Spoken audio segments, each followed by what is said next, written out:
You are priceless. Sometimes the home you're looking for, you have to build yourself. No one knows what you need better than you. Architect. To love yourself, you must first find a new definition of love that is not the one you have learned from hurt people and failed relationships. You must learn that love is not conditional and that nothing you see in the mirror can alter the portion of love you deserve. You must learn that love is not the wage you earn for what you do or how much you do it. Love is forgiving, consistent, and kind. I know that this is not the love you have learned, but it can be the love you are learning. You owe it to the world to do those things you've dreamed of. Maybe you are meant to be someone's role model or favorite musician, or perhaps you will write the book that changes someone's life, but they will never hear you if you do not speak up, if you do not become who you are meant to be. Do not speak about yourself as if you are something small, as if there are not whole universes begging to escape your ribcage. There is no measure of perfection that you have to surmount, and there is no trophy that will deem you enough. You do not have to be grateful that you are worthy of their time. I would never wish you to be any more or any less. You are not alone. Even the air you breathe was exhaled by your friends, the trees. Today, I woke up with happiness in my veins. Tomorrow, I may not feel the same, but I'm going to feel this for today. I think it is insane the depth at which you can care for a person, yet still neglect to care for yourself this time. You come first. You are so incredibly capable of collecting the stars. You just have to overcome your fear of heights. I cannot focus over the sound of all of the wonderful things that I am meant to do. This section is titled Home, not because everything is fixed and you've arrived at this destination of perfection, but because you have made so much progress, and we are going to make your joy a landmark to celebrate how far you've come. You know you are healing when the narrative is no longer about what they did to you. Instead, it's about what you are doing now.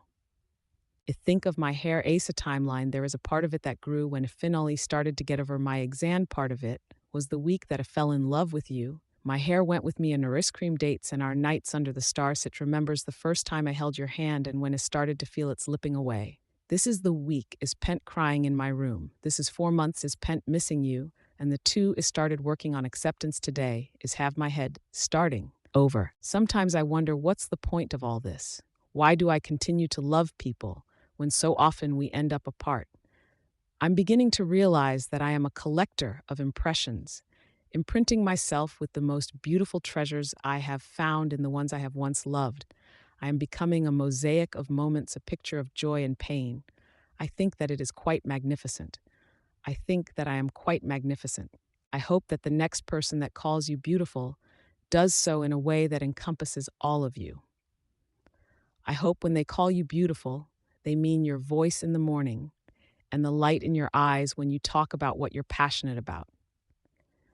I hope when they call you beautiful, they mean the way you forget your keys every day, so you always say goodbye twice before you leave.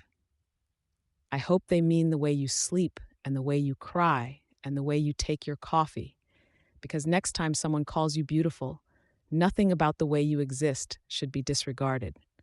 You are not beautiful in the way a single rose petal is. You are beautiful in the way a garden is. If you poke holes in my skin, I'm quite certain that sunlight will spill out. I wrote her an apology. I told her I didn't mean to fall out of love with her.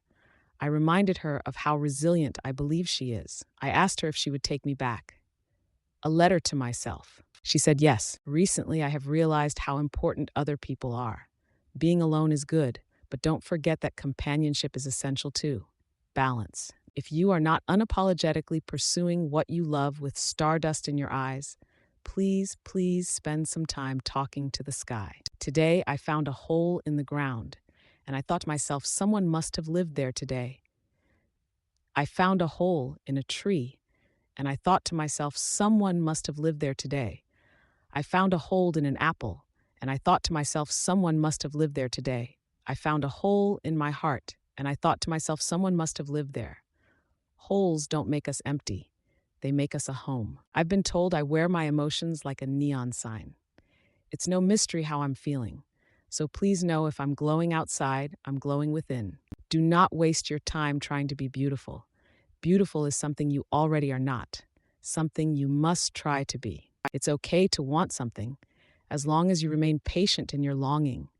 There is someone out there for you, but that's not the only thing out there for you. Enjoy the present. You have plenty of voices in your head telling you you're broken and worthless. Allow me to be the voice in your head that says differently. You are loved. You are whole. You are not alone. You are priceless. Allow your smile to be young. Allow your eyes to be old. Enjoy life like a child, but have the wisdom to value life as if you are on your last breath. Remember how wonderful it is to go where you wish to go and do what you wish to do. Sincerely, Independence. I think I'm on my side. It's good to have an ally. You will find evidence to support anything you choose to believe. So choose to believe you are strong. Choose to believe you are capable. Choose to believe you are resilient. Choose to believe you belong. When you go through stormy seas, you gain an appreciation for sailors who captain boats on rough waters. You see people with scars from the sea and think they are like me. And there we find comfort in tracing the scars on another's skin and knowing they have felt what you have felt. They have been where you have been. There are these things that tug on your insides. Some call them passions. I like to think of them as the strings that tie my soul to the universe. They remind me that there is a reason I am here. How to change the world. Step 1. Get out of bed. My elementary school teacher asked the class to paint a picture of the sky all around me, were papers filled with blue skies and white fluffy clouds. My teacher looked confused at my paper. I had painted Jupiter. That's when I discovered boundaries aren't really my thing. Don't be in such a rush to be someone else's that you neglect